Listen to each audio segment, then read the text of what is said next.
Bonjour, je m'appelle Nathalie Yamb. Vous connaissez Nicolas?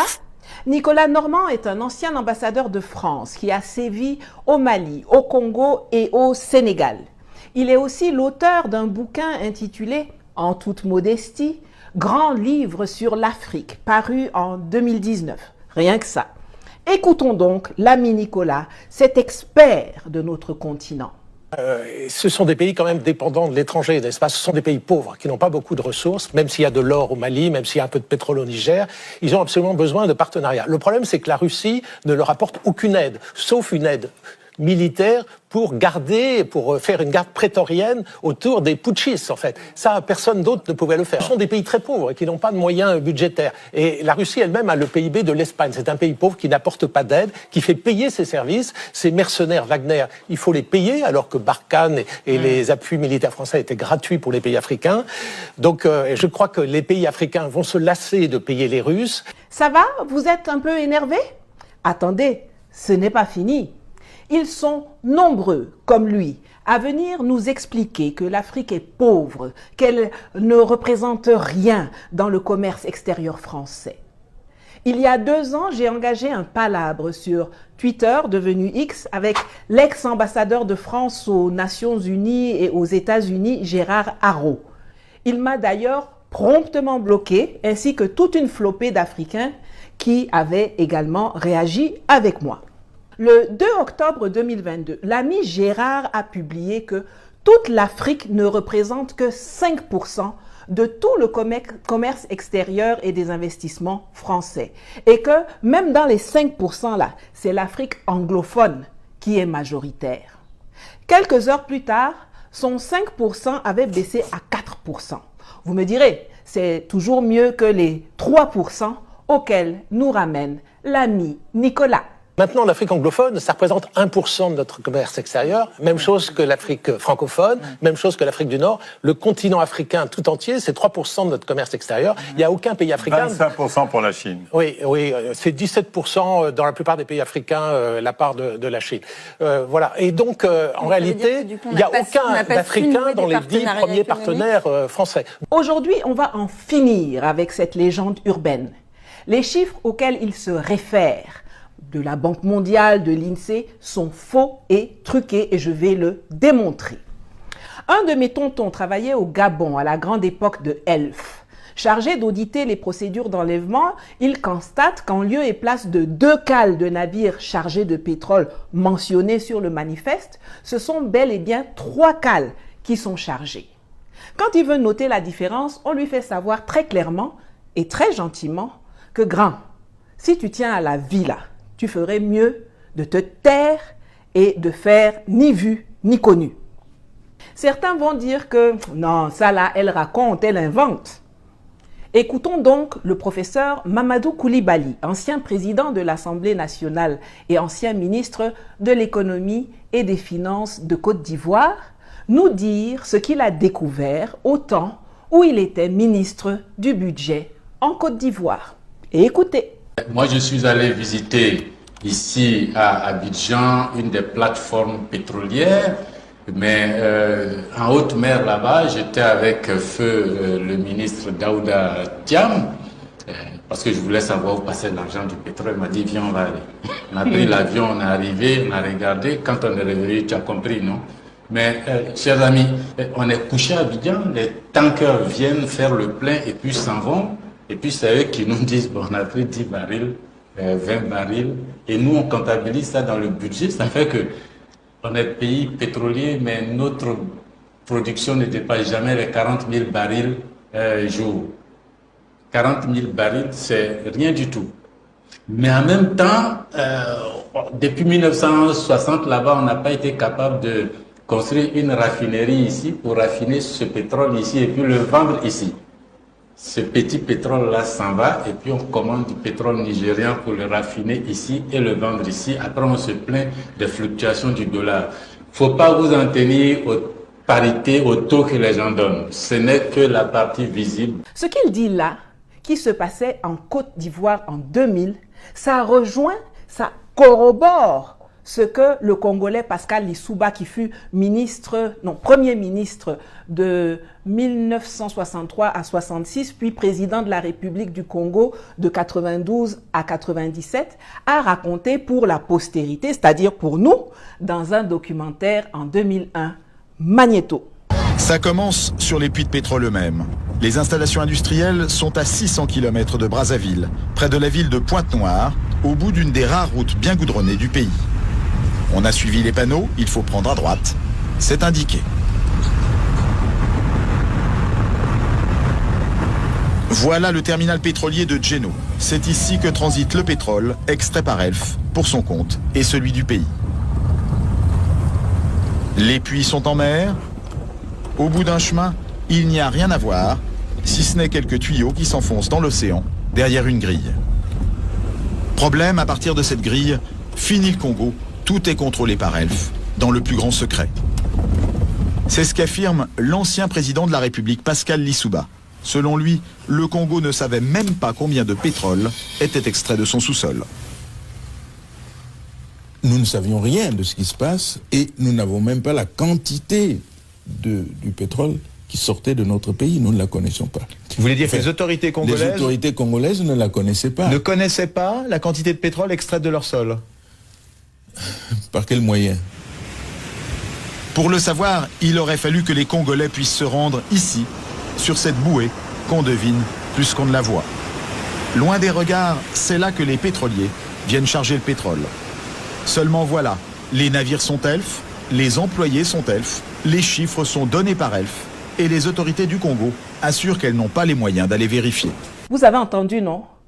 Pour ceux qui sont encore dans le déni et qui seraient tentés d'affirmer que ce sont des jérémiades victimaires d'Africains frustrés, de panafricains, comme leur patron du Quai d'Orsay leur ont dit de nous qualifier, la personne la plus au courant de ces affaires, à savoir l'ex-patron de Elf, le français Loïc Le Floch-Prigent, va nous dire ce qu'il en est. Écoutons-le d'abord nous parler des cargaisons et même des bateaux non déclarés. Au large de ces plages, des quantités de pétrole importantes auraient ainsi été acheminées sans que les officiels congolais n'en soient mis au courant, parfois même des navires entiers. Et un pétrolier de 100 000 tonnes, cela représente près de 100 millions de francs qui échappent aux caisses du pays. On appelle ça une cargaison fantôme. Interrogé sur la question, Loïc Le Floch-Prigent ne dément pas qu'il y en ait eu. Il y a des cargaisons qui sont produites et qui n'ont jamais été officiellement. Voilà. C'est des choses qui sont arrivées, bien sûr, dans le passé, quand les dispositifs de comptage n'étaient pas aussi précis que maintenant. Là, on peut estimer qu'aujourd'hui, les dispositifs de comptage sont précis, du moins dans certains pays. Alors si je prends l'exemple quand même concret des pays africains, et notamment dans les années 70, 80, 90, est-ce que les systèmes de comptage étaient précis? Les systèmes de comptage étaient imprécis. J'espère que vous comprenez maintenant pourquoi Patrice Talon voulait à tout prix empêcher les officiels nigériens de superviser l'enlèvement de leur pétrole au terminal de Semek-Podji. Dans ce qui était chargé, il y avait les cargaisons officielles du Niger, mais il y avait aussi sa part fantôme à lui et celle de ses patrons complices français. Donc, que les Nigériens viennent contrôler, comme mon tonton dont je vous ai parlé au début là, ça n'arrangeait pas les affaires de ce voyou de Talon. Et c'est pour ça qu'il les avait fait arrêter en violation des accords signés. Il voulait sauver son mangement, mais son vaudouna ne peut pas gagner contre la vérité et la volonté de souveraineté des Sahéliens. Là, on a vu comment les quantités sont biaisées. Ces chiffres qui sont à la base des données fournies par l'INSEE, la Banque mondiale, etc. Reconvoquons donc maintenant Loïc Le Floch-Prigent pour nous éclairer sur le trucage de la partie financière. Loïc, reviens. Il y a 10 millions d'années, 100 millions d'années de travail qui a été fait par la Terre pour transformer les algues en pétrole. Ces années-là sont des années gratuites. Alors on va trouver du pétrole dans des conditions extraordinairement bon marché et on va le vendre à un prix élevé puisqu'il est en concurrence avec d'autres sources énergétiques. Donc ce différentiel est énorme. On est à un pétrole grossièrement aujourd'hui, mettons, en moyenne, à 3-4 dollars qui sort, et puis on le vend à 80. Tout cet argent entre les deux est un argent qui va à un certain nombre de gens. J'espère que vous avez bien écouté. J'espère vraiment que vous avez bien écouté. Le monsieur nous dit qu'il achetait le pétrole à 4 dollars aux pays africains et que lui ensuite allait le revendre à 80 dollars là-bas. Les 76 dollars de différence, c'est pour eux là-bas. Nous, on n'a rien dedans. Quand ils viennent s'installer chez nous, ils créent des entités localement. Elf Gabon, Total Cameroun, Total Congo, Total Côte d'Ivoire, Somaïr, au Niger, dans l'uranium. Ce sont juste quelques exemples. Souvent, nos États viennent s'enorgueillir. Oui, on a 30%, on a 40%, 65% dans ces entités. Sauf que, d'une part, celles-là ne payent pas les impôts comme il faut. On l'a vu avec les affaires de Barrick Gold, de Resolute Mining, de Robex, de Allied Gold et compagnie au Mali. Et d'autre part, ce ne sont pas elles qui gagnent le vrai argent parce que c'est sur ces entités locales que toutes les charges sont passées. Si tu as 90% de petits et que moi j'ai 2% de géants, pour moi, dépasse pour toi. Donc, si tu es intelligent, tu vas aussi aller chercher les 2% de mastodontes et ne pas te contenter d'aller crâner avec les 90% de nyama nyama là-bas. Et c'est le même business model qu'ils utilisent dans tous les secteurs. Quand vous entendez les Français fanfaronner que, ouais, de toute façon, l'uranium du Niger ne représente plus que 20% de l'approvisionnement français, alors que le Kazakhstan est à 40%, mais qu'en même temps, vous les voyez hurler, envoyer des terroristes, violer la Convention de Vienne, préparer une invasion militaire pour remettre au pouvoir leur pion Bazoum, vous avez maintenant tous les éléments pour avoir la bonne grille de lecture. Normalement, quand quelque chose ne vaut rien, n'a aucune valeur ajoutée pour toi, quand on te dit de partir, mais tu cours même pour sortir sans te retourner. Toi, tu dis que je suis laide, que je sens mauvais, que je ne sais pas faire la cuisine et même que au lit là, ça donne pas. Mais quand je te dis que bon, comme c'est comme ça, je vais te laisser, je vais partir et divorcer, comme ça tu seras libéré de moi et puis tu seras libre d'épouser Miss Monde.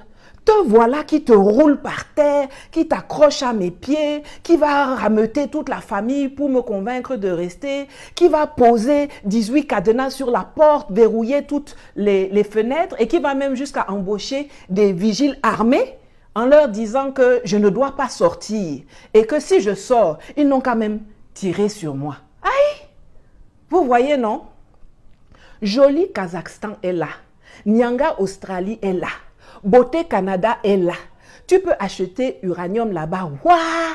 Pourquoi ça te gratte quand l'aideron Niger, qui ne vaut rien, te dit de partir? Tout simplement parce que le business model de Orano au Niger était le même que celui de Elf, que Loïc Lefroc-Prigent nous a décrit tantôt. Au Niger, ils achetaient à petit prix de l'uranium qu'ils revendaient au prix du marché en se faisant des marges de tonnerre. Alors que chez les Miss Kazakh, Australie et Canada, là, il est obligé de payer ça au prix du marché et sa marge est mingiri comme ça. Et je le répète, c'est pareil dans tous les secteurs. Cette usine n'est toujours pas construite. Non, elle n'est pas construite. Donc la Suisse et la France achètent du minerai brut qu'ils Mais ils n'achètent pas. Non. Depuis 1966, ils extraient, ils exploitent, mais ils n'ont jamais payé un franc. Comment ça se fait, ça? Ben oui, mais c'est comme ça parce que, comme c'est l'uranium, nous ne devons rien dire. Et aussitôt qu'on veut essayer de demander, de parler, on nous fait taire. Ah. Absolument. Donc, pendant des années, Depuis 1966 jusqu'aujourd'hui, mais il s'agit ni la France ni la Suisse n'a versé un franc pour tout ce minerai. Alors, si cette vidéo vous a déjà bien énervé, attendez, j'ajoute encore Guassou dessus avant de sortir. Loïc nous a dit qu'il payait 4 dollars aux pays africains et qu'il allait revendre 80 dollars en empochant une marge de 76 dollars. Mais est-ce que vous vous rendez bien compte que l'escroquerie ne s'arrête pas là? quand les présidents français, non contents d'avoir envoyé leur société nous voler en plein jour, reviennent vers les espèces de chiffres molles qui nous servent de chefs d'État et leur demandent de piocher dans les 4 $ là qu'ils nous ont laissés pour prendre une partie et leur renvoyer pour financer leur campagne électorale et leur parti politique là-bas en France. Écoutons tour à tour un des transporteurs de mallettes d'argent et un des donneurs de mallettes d'argent. J'accompagnais Aurillac, disons à Libreville ou à Ouaga et autres. J'avais une audience à moi, privée, avec le chef d'État que Michel Aurillac, le ministre, venait de quitter.